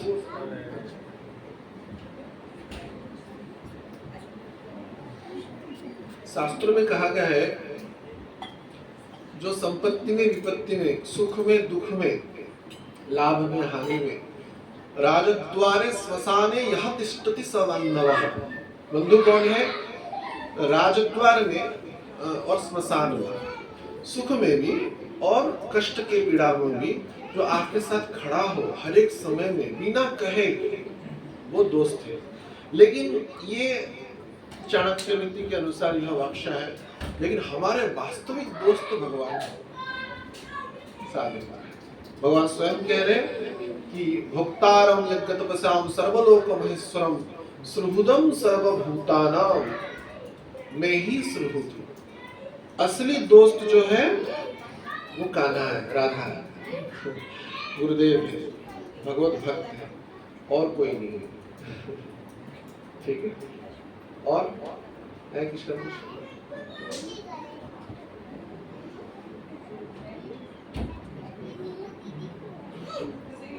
ये बाल सखा है। हाँ, ये बाल सखा है। बाल सखा है। अच्छा, तो उन्होंने तो अपनी असली दोस्त को अपना लिया, मदन मोहिनी ने। आप भी जल्दी अपना लीजिए। मुझे छोड़ नहीं सकते गुरुजी। हाँ, कोई किसी को नहीं छोड़ेगा। ये छोड़ेंगे इसको छोड़ने नहीं दूंगी। कोई किसी को छोड़ ही नहीं सकता है। संबंधों का परिपाटी स्मृति पक्ष में तो रहता ही है, और छोड़ना क्या है। कई बार छूट ही जाते हैं। नहीं छूटेगी। मृत्यु एक ऐसा है तो छूट ही जाता है, सब समझे। व्यक्ति छूटेगा नहीं, लेकिन काल छुटा देता है, ये बात है। तो इसलिए असली जो पकड़ मजबूत जो है, वो भगवान को मित्र बना देंगे तो वो भी मित्र बने रहेंगे। इसमें कोई समस्या नहीं। हो गया? और किसका प्रश्न? हाँ,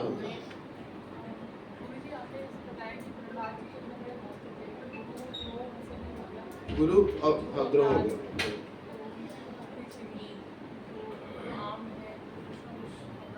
क्या तो आम व्यक्ति है कैसे?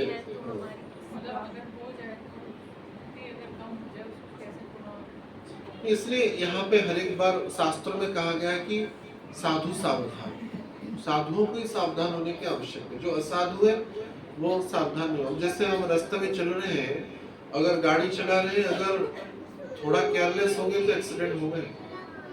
अपने तरफ से पीछे से कोई ठोक देगा, बात अलग है, हम किसी को ना ठोक ले या डिवाइडर को ठोक ना ले। तो इसका ध्यान हमको रखना है, निसंदेह रखना है। सावधानी एक ऐसा पक्ष है, नहीं रखेंगे, कहीं चल रहा है, हाथ पकड़ेंगे तो हाथ कट ही जाएगा। विद्युत है, करंट है, उसको अगर पकड़ ले तो आप करंट के प्रभाव में आ ही जाएगा। जल डुबाएगा, अग्नि जलाएगा और अपराध कराएगा। ये अपराध हो ही जाते हैं, लेकिन इसलिए ना हो कब? अग्नि जलाने के बाद भी हम अग्नि को नियंत्रित रूप से उपयोग करते तो जलाता नहीं है। जल डुबाता है, लेकिन जल को हम नियंत्रित रूप से लेते तो डूबेंगे नहीं। सावधानता रखना पड़ेगा। तो ऐसे ही भगवत भक्ति मार्ग में बंदो मुहि सावधान हो, केयरफुल तो होना ही पड़ेगा। अगर किसी क्रम में हो गया अपराध, यह कहा गया है जिनके चरणों में हुआ है उनको जाकर प्रत्यक्ष अहंकार को छोड़ करके क्षमा प्रार्थना करना चाहिए। वो ना हो तो अगर शरीर छोड़ दिए, अच्छा शरीर छोड़ दिए तो ऐसे उनकी समकालीन या ऐसे सम माने योग्यता संपन्न कोई महापुरुष जो है, उनके चरणों में भी अपनी जो अपराध को बोध कराए और उनको क्षमा प्रार्थना करें कि ऐसी मेरा अपराध हो गया था, वो भी शरीर छोड़ दिए हैं, तो उनकी कृपा से वो अपराध छोड़ सकते हैं। तब पर भी सावधान होना निसंदेह आवश्यक। हो गया है ये समाधान, लेकिन ना हो यह पुनः प्रयास बारंबार करना चाहिए।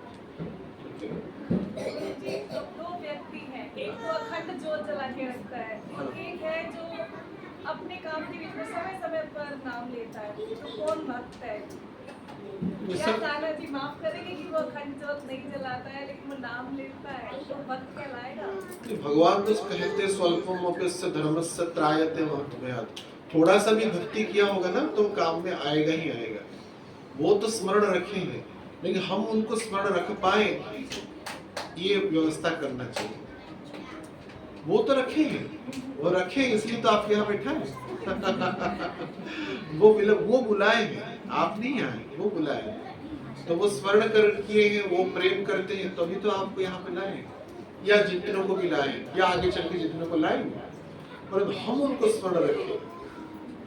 मैंने किसी ने बोला कि विपत्ति आ रहा है, मेरा हाथ पकड़ लो, तो नहीं मैं हाथ पकड़ूंगा, तभी जबरदस्त पकड़ेंगे, नहीं वो छुड़ा ही देंगे तो हम।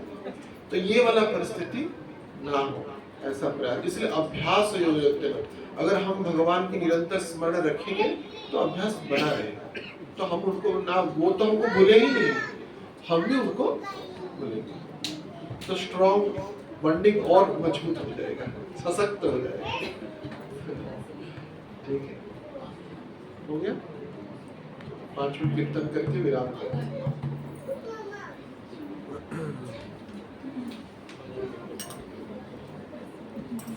हरे कृष्णा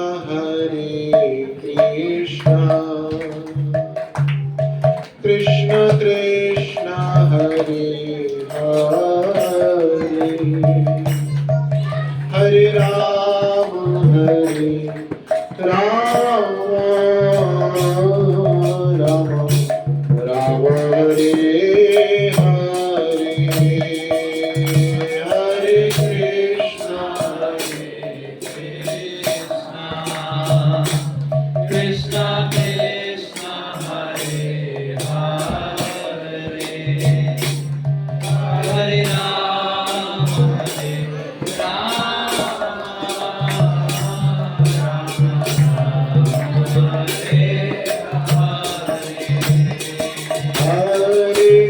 कृष्णा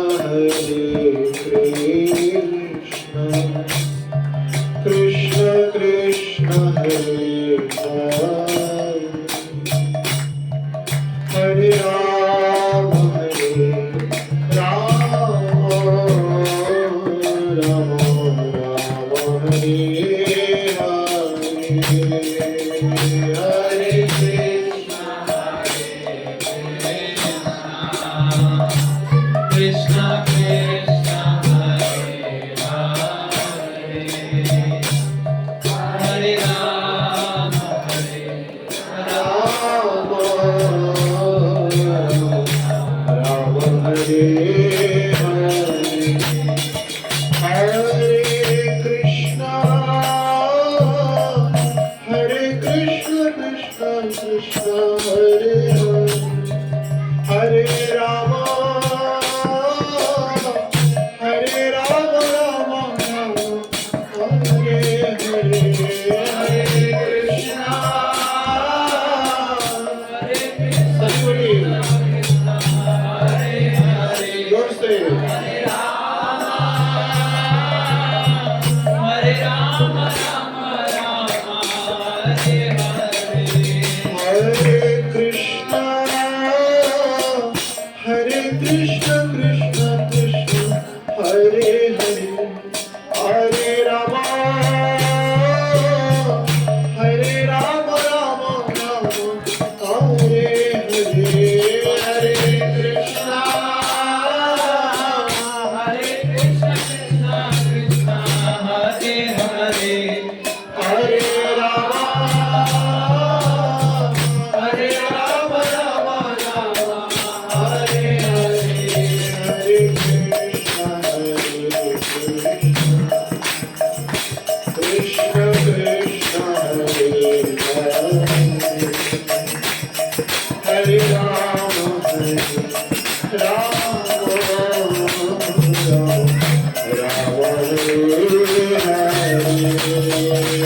हरे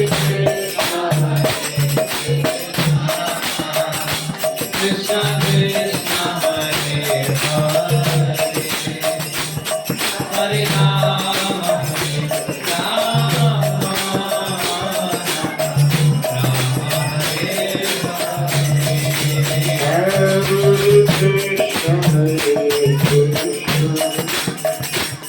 कृष्ण कृष्ण हरे राम राम हरे हरे, हरे कृष्णा कृष्णा हरे हरे, हरे Ram Ram Hare Hare,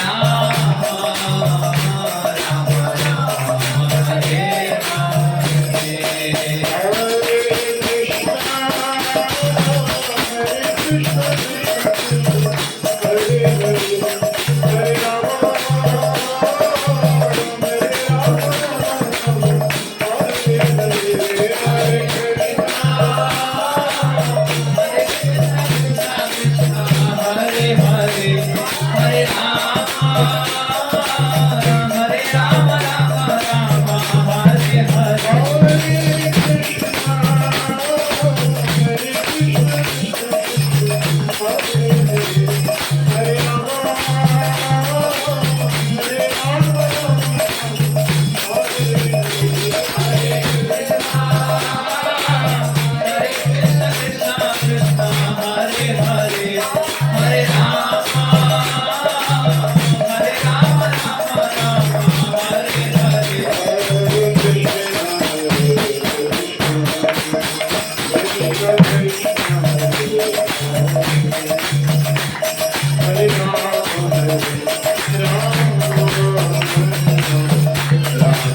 Hare Rama, Hare Rama, Rama Rama, Hare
Shri Radha Madhav सखी वृंद की जय पुरुष की समस्त मंदिरियाण की जय समस्त गोपियाँ की जय मदन गोपाल भगवान की जय वृंदावन धाम की जय लील गोपाल श्री गुरु महाराज जय गाय गो स्तुति हरि